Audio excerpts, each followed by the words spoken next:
everybody, this is Preeti Sharma and welcome to शिल प्रीति learning. आज हम क्लास 7th मैथमेटिक्स के चैप्टर नंबर 4 करने वाले हैं जो सिंपल इक्वेशंस है। ठीक है, तो आज हम इस चैप्टर को करने वाले हैं और ये चैप्टर ज़्यादा बड़ा तो नहीं है बट इसको समझना ज़्यादा इंपॉर्टेंट है, तो हम इसे 2 वीडियो में करेंगे। और इस वीडियो में हम जो ये फर्स्ट वीडियो है, इस वीडियो में हम सारा मोस्टली टॉपिक कवर कर लेंगे। जो नेक्स्ट वीडियो होगी उसमें हम कुछ प्रैक्टिकल क्वेश्चंस करेंगे ताकि हमें इसका एप्लीकेशन समझ में आए। ठीक है, तो हम स्टार्ट करते हैं। सबसे पहले हमें इसमें बेसिक कंसेप्ट्स पढ़ना है, फिर हमें इक्वेशन पढ़ना है और फिर हमें उसकी सॉल्यूशन पढ़नी है, मीन्स कि हम उसे सॉल्व कैसे करते हैं। तो इसको शुरू करते हैं। Solving equation and basic concepts, in 3 topics को आज हमें फिनिश करना है। बेसिक कंसेप्ट्स में सबसे पहले आता है वेरिएबल, आपको दिख रहा होगा। उसके बाद आता है कांस्टेंट, उसके बाद टर्म, उसके बाद एक्सप्रेशन। ठीक है, ये 4 चीजें अगर हमें समझ आए तो फिर हम सिंपल इक्वेशंस में फिर समझिए कि फंडामेंटल्स इसके हमारे क्लियर हो जाएंगे और फिर हमें इक्वेशन समझने में कोई दिक्कत नहीं होगी और इक्वेशन सॉल्व करना बहुत ईजी है, ये तो हम जल्दी सीख जाएंगे। तो शुरू करते हैं। बेसिक कंसेप्ट में सबसे पहले आता है variable.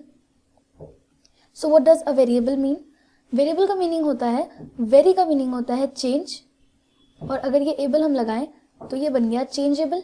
That means any quantity that is changeable, means कि जिसकी वैल्यू चेंजेबल है उसे हम वेरिएबल कहते हैं। तो इसका मीनिंग क्या हुआ? इसका मीनिंग क्या ये हुआ कि मैं यहाँ पे 5 लिख रही हूँ एंड आफ्टर 5 मिनट्स ये 5 चेंज होकर 6 बन जाएगा। Does the variable mean this?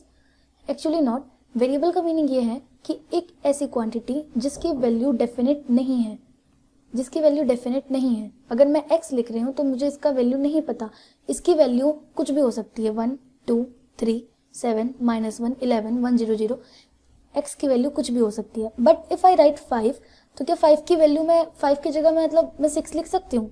That means कि अगर मैं कहूँ 5 पेंसिल्स तो मैं 5 पेंसिल्स ही समझूंगी, 6 तो नहीं, क्योंकि इसकी वैल्यू डिफाइंड है कि 5 मतलब कितना होता है।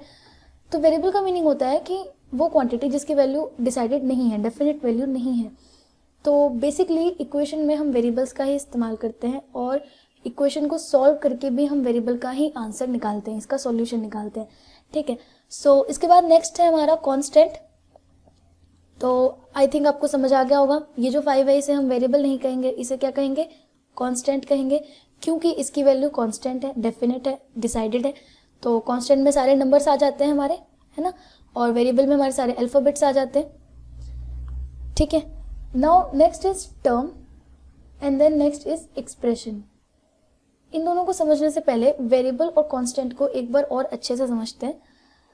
जस्ट सपोज यहाँ पे एक लड़की है, a girl and one more girl here.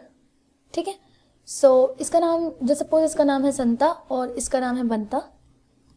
अगर मैंने संता से कहा कि मुझे गिव मी सम चॉकलेट्स, संता से मैंने कहा गिव मी सम चॉकलेट्स, सो इसने मुझे 4 चॉकलेट्स दिए। ठीक है, और मैंने बंता से कहा गिव मी 3 चॉकलेट्स, तो इसने मुझे 3 चॉकलेट्स दिए। यहाँ पे संता को मैंने सम कहा था, इसने अपने आप उसकी क्या वैल्यू समझी? 4, और बंता को मैंने 3 कहा था और क्योंकि 3 की वैल्यू डिफाइंड है उसने 3 दिए मुझको। ठीक है, सो यहाँ पे इस सम का मीनिंग क्या है? ये एक वेरिएबल है, इसकी जगह ये मुझे कुछ भी दे सकती थी, ये चाहती तो मुझे 5 भी दे सकती थी, 2 भी दे सकती थी, या इस संता की जगह कोई और होता तो वो मुझे कुछ और अमाउंट देता चॉकलेट का। ऐसा इसलिए क्योंकि यहाँ पे मैंने कुछ डिफाइन नहीं किया, मैंने बताया नहीं कि मुझे एक्चुअली कितना चाहिए। यहाँ पे ये एक वेरिएबल क्वांटिटी है, ये चेंज हो रही है। यहाँ पे इसने 4 दिया, 5 भी दे सकती थी, 4 भी, 6 भी, 10 भी। ठीक है, सो इसीलिए इसे हम वेरिएबल कहते हैं। अब सम को हम एज अ वेरिएबल यूज नहीं कर सकते इक्वेशन में, क्योंकि इक्वेशन बहुत कंफ्यूजिंग बनेगी, इसीलिए हम वेरिएबल के लिए अल्फाबेट्स का इस्तेमाल करते हैं। मेनली हम XYZ यूज करते हैं, ABC यूज करते हैं और PQR इसका इस्तेमाल करते हैं और MNO। मेनली ये अल्फाबेट्स हैं जिनका इस्तेमाल हम ज़्यादा करते हैं क्वेश्चंस बनाने में। इसके अलावा UVW भी बहुत यूज़ होता है, बट ये ज़्यादा साइंस में यूज़ किया जाता है। तो हमें तो फिलहाल 7th में हमें सिर्फ XYZ और ABC से ही काम चलाना है, इतना ही हमारे सिलेबस में। तो फिर अब आगे बढ़ते हैं, हमें नेक्स्ट पढ़ना है terms and expressions. So next topic is terms. What does term mean and what does expression mean? अगर आपको टर्म समझ आएगा तो एक्सप्रेशन इज नथिंग देन। तो just suppose I am writing 4x + 5। ठीक है, नाउ यहाँ पे जो 4x है इसके अंदर एक कांस्टेंट है और एक वेरिएबल है, ठीक है, ये एक कांस्टेंट है और ये एक वेरिएबल है, प्लस यहाँ पे एक और कांस्टेंट है, ठीक है। तो कांस्टेंट और वेरिएबल के प्रोडक्ट से जो भी बनता है, कांस्टेंट और वेरिएबल के प्रोडक्ट से जो बनता है उसे कहते हैं टर्म, ठीक है। यानी कि 4x क्या है, एक टर्म है, ठीक है। यहाँ पे जो ये 5 है, ये 5 अकेला है, मीन्स ये एक कांस्टेंट है, ये अकेला कांस्टेंट भी टर्म ही कहलाता है, ठीक है। और साथ में अगर मान लीजिए x अकेले होता तो x भी अकेला एक टर्म कहलाता। दैट मीन्स कि कोई भी एक्सप्रेशन, जैसे सपोज कि ये वाली एक्सप्रेशन है, इसके अंदर हर एक पर्टिकुलर जो वेरिएबल और कांस्टेंट साथ में है, या फिर अकेले कांस्टेंट है या फिर अकेले वेरिएबल है, उसे हम टर्म कहते हैं। तो इस वाले एक्सप्रेशन में 1 2 3 4 टर्म हो गए, है ना। और आपने नोटिस किया कि इस टर्म के साथ हमने एक्सप्रेशन भी सीख लिया, क्योंकि जब मैंने इसे लिखा तो इसे मैंने एक्सप्रेशन कहा और ये एक्सप्रेशन है। दैट मीन्स कि बहुत सारे टर्म्स जब आपस में किसी ऑपरेशन से जुड़ते हैं, प्लस माइनस वाले ऑपरेशन से जुड़ते हैं या डिवीजन वाले किसी भी ऑपरेशन से जुड़ते हैं, तो वो एक्सप्रेशन बन जाते हैं, ठीक है। तो ये 4x यहाँ पे टर्म था, 5 यहाँ पे टर्म था और ये आपस में मिलके एक्सप्रेशन बने। और हम 4x को भी एक्सप्रेशन कहते हैं, ऐसा नहीं है कि ये सिर्फ टर्म है, ये एक्सप्रेशन भी कहलाएगा, बट बेसिकली एक्सप्रेशन का मीनिंग होता है जो टर्म से मिलके बनते हैं, ठीक है। सो ये हो गया terms and expressions. Now next the important topic that is equation. हमें नेक्स्ट इक्वेशन पढ़ना है कि इक्वेशन क्या होता है, इसको पढ़ते हैं। इक्वेशन का मीनिंग है कि just suppose I am writing the expression again, जो हमने ऊपर लिखा था उसे मैं फिर से लिख रही हूँ। आई रोट इट हेयर, ठीक है। तो इसका नाम हमने क्या रखा, एक्सप्रेशन। हमने नाम नहीं रखा, ऑलरेडी रखा हुआ है, एक्सप्रेशन ही कहते हैं इसे। अगर मैं इसकी एक वैल्यू निकाल दूँ, मैं कहूँ कि ये जो एक्सप्रेशन है ये 10 के बराबर है, तो ये पूरा जो मैंने लिखा इस इक्वल्स टू साइन और इस क्वांटिटी के साथ, इसको हम कहते हैं इक्वेशन। इक्वेशन में इक्वल साइन का आना ज़रूरी है, ठीक है। तो एक इक्वेशन में equals to sign, operations, variables, constants बहुत इंपॉर्टेंट होते हैं, उसके साथ बनता है इक्वेशन, ठीक है। तो अब हम इक्वेशन लिख सकते हैं। अब हमें इक्वेशन का मीनिंग पता चल गया, तो अब हम कैसे भी इक्वेशन लिख सकते हैं, इनफाइनाइट नंबर ऑफ इक्वेशन लिख सकते हैं अब हम, है ना। So this is what we say equations, ठीक है। तो अब हम नेक्स्ट करते हैं, जो सबसे मेन पार्ट है सॉल्विंग इक्वेशंस। हमें ये सीखना ज़्यादा इंपॉर्टेंट है कि इक्वेशन को सॉल्व कैसे करते हैं। So let's do. I am writing an equation here, x - 1 = 0, ठीक है। ये एक इक्वेशन है। हाउ, यहाँ पे एक वेरिएबल है, एक कांस्टेंट है, equals to sign and the value. So this is an equation. अब हम इसे सॉल्व कैसे करेंगे, that means if I say find the value of x, how will we solve it. यहाँ पे एक चीज हमें सीखनी है, उसे कहते हैं transposing. Just always remember this topic, transposing. इसको हमेशा याद रखना, क्योंकि कैसी भी इक्वेशन हो सॉल्व करने में यही हेल्प करता है हमें, ठीक है। तो ट्रांसपोजिंग का मीनिंग क्या होता है, सबसे पहले x - 1 = 0, इसमें ट्रांसपोजिंग का मीनिंग है कि वेरिएबल को एक साइड रखना है और सारे कांस्टेंट मुझे एक साइड रखने हैं, ठीक है। इक्वल्स टू साइन एक डिवाइडर है, मतलब कि इक्वल्स टू साइन को just suppose this is a mirror, इस मिरर के लेफ्ट साइड सारे वेरिएबल्स रखने हैं, राइट साइड सारे कांस्टेंट्स रखने हैं, ठीक है। याद करने के लिए, मीन्स समझने के लिए मैंने आपको ये बताया, इक्वल्स टू साइन के लेफ्ट साइड हमेशा वेरिएबल और राइट साइड हमेशा कांस्टेंट, ठीक है। तो अब हम इसे करेंगे कैसे।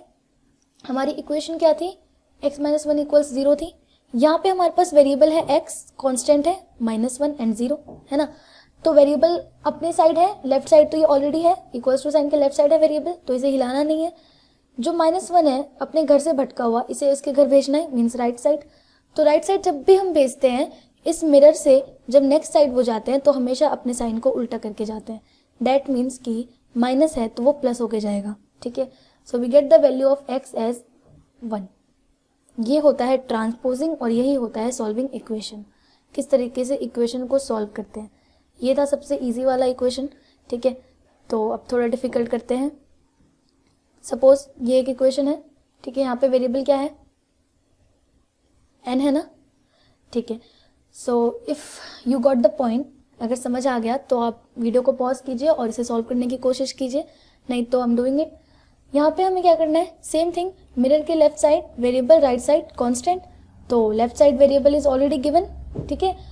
Taking the constant to the right side, equals to sign की जब राइट साइड की जाएगा, ये नेगेटिव है तो ये वहाँ जाके क्या हो जाएगा, पॉजिटिव, यानी कि +2, और यहाँ पे 46 ऑलरेडी है, तो हमारे पास हो गया 3n इज इक्वल्स टू 48, है ना।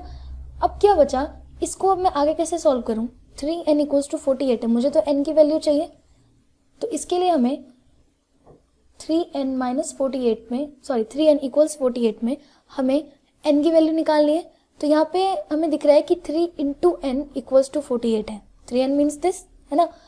तो अब यहाँ पे ये कांस्टेंट है जो फिर अपने घर से भटका हुआ, इसे फिर वहाँ भेजेंगे, और क्योंकि ये यहाँ पे मल्टीप्लाई हो रहा है, वहाँ जाके क्या होगा, डिवाइड, यानी कि 48 divide by 3 equals to n, ये होगी हमारी n की वैल्यू, n इक्वल्स 16, ठीक है।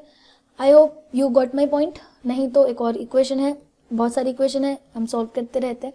यहाँ पे ये 5m इक्वल्स, इसको वहाँ भेजेंगे, -7 हो जाएगा क्योंकि ये प्लस में है, तो ये हो गया -7, so here we get the value 5m equals 10, 5m equals 10 हो गया, और अब m 5 वहाँ जाके क्या होगा, divide, so we get the value of m S equals to 2, ठीक है।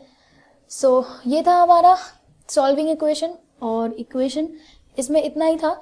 इसका जो सबसे मेन पार्ट है, यानी कि जो प्रैक्टिकल हमें वर्ड प्रॉब्लम्स दिए हैं उनको कैसे करना है, प्रैक्टिकल क्वेश्चंस हमें कैसे करने हैं, वो हम नेक्स्ट वीडियो में करेंगे।